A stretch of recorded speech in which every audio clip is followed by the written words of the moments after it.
Hello ladies and gentleman, मैं प्रथमेश वेलिंग किताबशाला में आपका तहे दिल से स्वागत करता हूँ। किताबशाला एक ऐसी सीरीज है जिसे हम आप जैसे टैलेंटेड और एम्बिशियस लोगों के लिए खास बनाई है। अगर आपको किताबें पढ़ना मुश्किल लगता है या आप किताबों की साइज देखकर डर जाते हो या फिर बोर हो जाते हो तो बिल्कुल भी निश्चिंत रहिए, आप एकदम सही जगह पर आए हो। किताबशाला सीरीज आपके इन्हीं समस्याओं का समाधान है। ये किताबशाला का फाइनेंस एडिशन है जिसमें आप अवेयर होंगे फाइनेंस की दुनिया के बारे में। मनी, फाइनेंस, स्टॉक, इन्वेस्टमेंट, ये सभी वर्ड्स अगर आपको कॉम्प्लेक्स लगते हैं तो हमारे इस सीरीज को आप मिस मत कीजिए। और अगर आप इस एरिया में थोड़ा सा नॉलेज ऑलरेडी रखते हैं तो अपने नॉलेज को और भी बढ़ाइए हमारे साथ। So be all yours till the end everyone.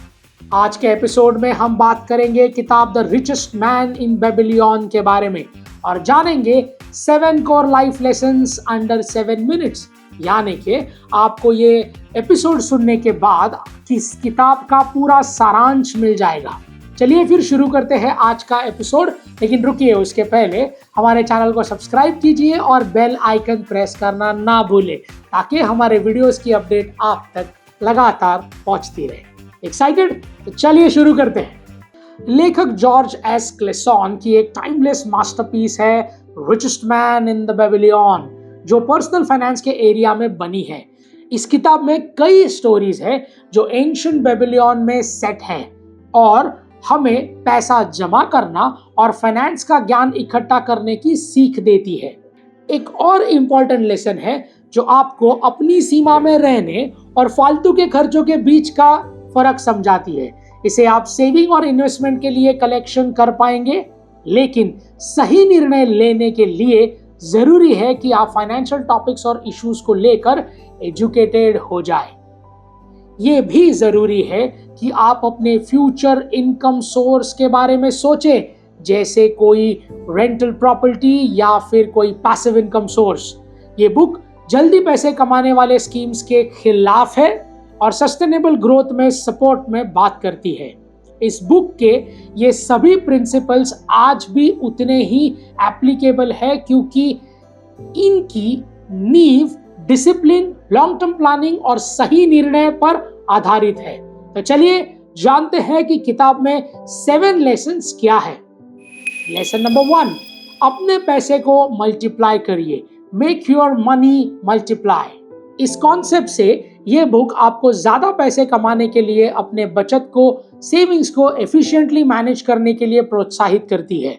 ये मोटिवेट करती है कि आप ऐसे इन्वेस्टमेंट ऑप्शंस ढूंढें जो आपके सेविंग्स को टाइम के साथ बढ़ाए। इसके लिए आपको पैसों को बचाना नहीं है कि एक अलमारी में पैक करके रख दे, बल्कि इन्वेस्ट करना है कंपनी, स्टॉक, बॉन्ड, प्रॉपर्टीज या उन एसेट्स में जो आपको एक इनकम प्रोवाइड कर सके। आपके पैसे में वो ताकत है कि वो अपने आप बढ़े, लेकिन शर्त है कि ये आपको अपने पैसों को काम करवाना आना चाहिए। कहीं भी इन्वेस्ट करने से पहले अपने होमवर्क कर ले। क्या रिटर्न्स है, क्या नुकसान हो सकता है, सब जान लीजिए, उसके बाद ही डिसीजन लीजिए। आफ्टर ऑल मेहनत का पैसा है आपका। हर चीज का अपना एक नुकसान होता है, इसका भी, लेकिन अगर रिस्क नहीं लिया तो कभी आगे नहीं बढ़ पाएंगे। इसीलिए रिस्क लीजिए, बस सोच समझकर, in the calculated fashion. Lesson number 2, जल्दी अमीर बनने वाले स्कीम से सावधान रहिए। Be aware of get rich quick schemes. ये एक वार्निंग है जो इस बात पर जोर देती है कि जल्दी पैसे कमाओ वाली स्कीम्स को सावधानी से हैंडल करना जरूरी है। हमें उन स्कीम्स को अवॉइड कर देना चाहिए जो हमें आसानी से पैसा कमाने के और रादर कमा के देने वाले वादे करते हैं। ये बहुत खतरनाक साबित हो सकती है। ये आपको याद दिलाता है कि फाइनेंशियल सिक्योरिटी मेहनत और लंबे समय के इन्वेस्टमेंट से आती है। ये 2 दिन में करोड़पति बनने वाले शॉर्टकट जैसे नहीं हो सकती। इस एडवाइस को दिमाग में रखिए। जल्दी पैसा बनाओ वाली स्कीम्स से झांसे में ना आए और अपने पैसे को लॉस होने से बचा कर रखिए। देखिए, सक्सेस का कोई शॉर्टकट नहीं होता, आपने ये तो सुना ही होगा। एक शॉर्टकट है तो उसका नाम है मेहनत। इसलिए इस फ्रॉड स्कीम्स के दिमाग लगाने के बजाय डिसिप्लिन बने और स्मार्ट वर्क करने में दिमाग लगाए। फिर जो सफलता मिलेगी वो सच्ची होगी, जो आपको सेटिस्फैक्शन भी देगी और टेंशन भरी दुनिया से बचाएगी। लेसन नंबर 3, अपनी सीमा से कम में जिए। Live below your means. Financial success पाने को एक फंडामेंटल ये है कि आप अपनी क्षमता से कम में जीवन जिए।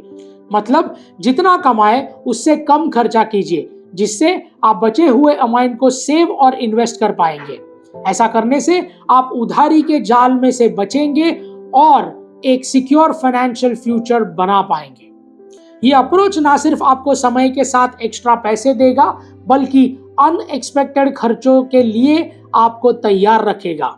इसलिए आपको कभी पैसों को लेकर चिंता और एंजाइटी में नहीं आना पड़ेगा। और तो और आप नई नई इन्वेस्टमेंट करते अपने सेविंग्स को दुगना कर पाएंगे। अल्टीमेटली सवाल ये नहीं है कि आप कितना कमाते हैं, बल्कि सवाल ये है कि आप जो भी कमाते हैं उसे कैसे मैनेज करते हैं और कैसे अपने सेविंग्स का एक्सपांशन करते हैं। लेसन नंबर 4, अपने घर को प्रॉफिटेबल बनाइए। Make your home a profitable investment. आपका घर सिर्फ एक रहने की जगह नहीं, बल्कि उससे कई ज्यादा है। आप अपने ही घर से भी पैसा बना सकते हैं। कभी सुना है? जैसे रेंटल से आप अपने घर का एक कमरा या फिर बेसमेंट में कुछ भी हो उसे किराए पर दे सकते हैं। अपनी इनकम सोर्स को इंक्रीज कर सकते हैं। समय के साथ किया गया पेंट या रिनोवेशन भी आपकी प्रॉपर्टी की वैल्यू बढ़ा सकता है। घर से रिलेटेड बाकी खर्चे जैसे कोई टैक्सेस, कोई ईएमआईज वगैरह वगैरह को भी हमेशा अपडेट रखना चाहिए। इन्वेस्टमेंट्स या डेब्ट के लिए भी आप अपने घर के कुछ हिस्से का एक्चुअली में यूज कर सकते हैं। तो ओवरऑल आपका घर भी आपके लिए एक स्ट्रॉन्ग इनकम सोर्स साबित हो सकता है। लेसन नंबर 5, एक्सपर्ट से एडवाइस ले। Seek advice from experts. कर्जे के लेन देन, टैक्सेस को मैनेज करना, रिटायरमेंट की प्लानिंग करना और इन्वेस्टमेंट स्ट्रैटेजीज बनाना, ये सब के लिए जरूरी है कि आप एक्सपर्ट्स की राय ले। ये सोशलिस्ट को भी हो सकता है कि वो फाइनेंशियली काफी स्ट्रांग हो, फाइनेंशियली एडवाइजर हो, लॉयर या फिर अकाउंटेंट या कोई अदर प्रोफेशनल भी हो जो आपको पूरी एबीसीडी ऑफ फाइनेंस अच्छे से समझा सकते हैं। जब आप उनसे सीखते हैं जिनको ऑलरेडी थोड़ी बहुत जानकारी है, तो आप सही डिसीजन लेने के लिए प्रेरित होते हैं, गलतियां करने से बचते हैं और अपने फाइनेंसेस को लेकर बेहतर बन जाते हैं।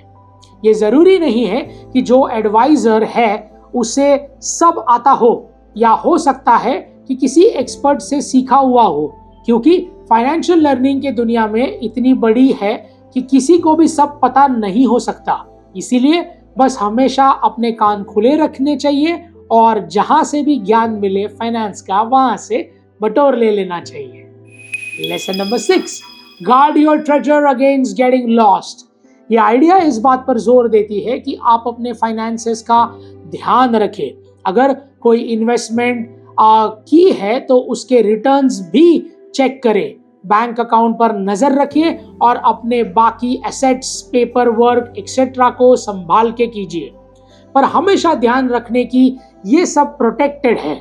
इस बात का भी ध्यान रखना जरूरी है कि कोई कदम पर, कोई जल्दबाजी में आप ऐसा कदम नहीं उठा रहे जो आपको इन्वेस्टमेंट करके लॉन्ग टर्म में नुकसान दे सके। बजटिंग की आदत डालें, इमरजेंसीज के लिए पैसा बचा कर रखें और हमेशा एक बैकअप प्लान तैयार रखिए उन प्रॉब्लम्स के लिए भी जिनको आने के चांसेस हो सकते हैं। हमेशा अपने फाइनेंशियल सिक्योरिटीज आपके हाथ में ही रखें, क्योंकि जरूरत पड़ने पर आपको खुद का साथी बनना पड़ेगा। इसलिए हमेशा अवेयर रहिए। Lesson number 7, get the luck on your side. इस पॉइंट का मतलब है कि आप हमेशा तैनात रहिए, क्योंकि अवसर कभी भी आपको दरवाजा खटखटा सकता है। अपने आप को हमेशा एजुकेटेड रखिए, फाइनेंशियली प्लान रखिए, ताकि जब भी कोई अपॉर्चुनिटी आए तब आप ये ना सोचे कि अरे इसके बारे में तो मुझे पहले पता होना चाहिए था। आप अपने और को, अपने टैलेंट को कंटिन्यूसली डेवलप कीजिए और फाइनेंशियल सक्सेस से ज्यादा करीब जा सकते हैं। गेटिंग लक का मतलब है कि आप उन लोगों से जान पहचान करके जो आपको अपॉर्चुनिटीज दे सकते हैं। खुद को ज्ञानवान और बुद्धिमान लोगों से सराउंड करके रखिए ताकि आपके मेंटर्स या आपके एडवाइजर बन सके। चांस अक्सर उन लोगों को मिलता है जो सही समय पर सही जगह पर मौजूद होते हैं, इसलिए हमेशा तैयार रहिए। कभी भी अवसर के रूप में सफलता आपको बुलावा दे सकती है। It can knock your door any time. So दोस्तों, इसी के साथ हमारे 7 अमेजिंग लेसन्स फिनिश होते हैं। तो ये किताब में इस बात पर फोकस करती है कि आप सेव करें, इन्वेस्ट करें, बजट पर बने रहिए, रिस्क लेना सीखिए, लॉस से बचिए और सबसे इंपॉर्टेंट बात, हमेशा सीखते रहिए। Be ready to be a continuous learner. So ladies and gentleman, इस किताब को ज्ञान का खजाना समझना बिल्कुल सही है, लेकिन आपके दिमाग को इंफॉर्मेशन से भर देना हमारा मकसद बिल्कुल भी नहीं, बल्कि हम बस एक माध्यम है, एक कैटलिस्ट है, एक मीडियम है जो किताबशाला के जरिए दुनिया का सर्वश्रेष्ठ ज्ञान आप तक सिंपल भाषा में पहुंचाते हैं। तो इस ज्ञान को सिर्फ ज्ञान ना रहने दे, इसे पूरे रोजमर्रा के जीवन में इस्तेमाल कीजिए और अपनी जिंदगी को एक नई ऊंचाइयों तक ले जाइए। लेडीज एंड जेंटलमैन, किताबशाला के अगले एपिसोड में फिर मुलाकात होगी। Till then, this is Prathamesh Veling signing off. Until we meet next.